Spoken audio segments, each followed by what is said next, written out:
La triste nouvelle a terrassé le monde du cinéma. Le 17 mars dernier au matin, on apprenait la mort d'Émilie Dequesne. L'actrice d'origine belge avait rendu l'âme la veille, à l'âge de 43 ans, à l'hôpital Gustave-Roussy de Villejuif. Elle luttait depuis plusieurs années contre une forme rare de cancer. C'est dans le plus strict recueillement qu'ont été organisées ses funérailles.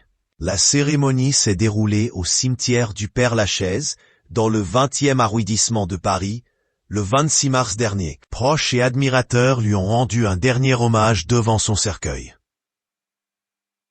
Quelques semaines plus tard, une amie de la défunte reste encore bouleversée. Invitée dans l'émission Buzz TV, Sandrine Ferrer a évoqué avec émotion la mort d'Émilie Dequesne, une amie de longue date. Je suis très pudique, je n'aime pas parler de tout ça, mais c'est vrai que Émilie, c'était mon témoin de mariage, c'était mon amie, et c'était une amitié qui durait.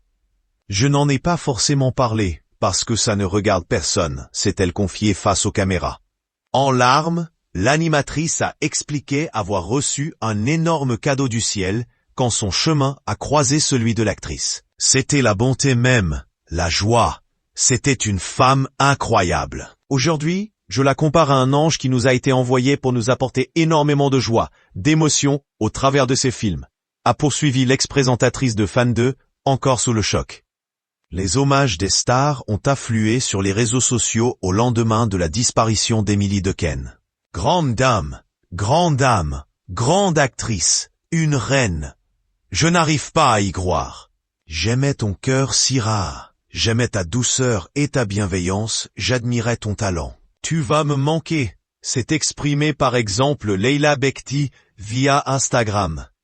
Nagui, lui, a appelé à ne jamais oublier son talent, son humour, son intelligence, son combat, sa gentillesse, son rire.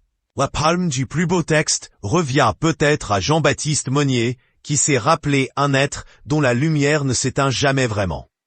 Elle avait cette grâce insaisissable des âmes rares, cette douceur qui réchauffait le cœur, et cette force silencieuse qui défiait l'adversité.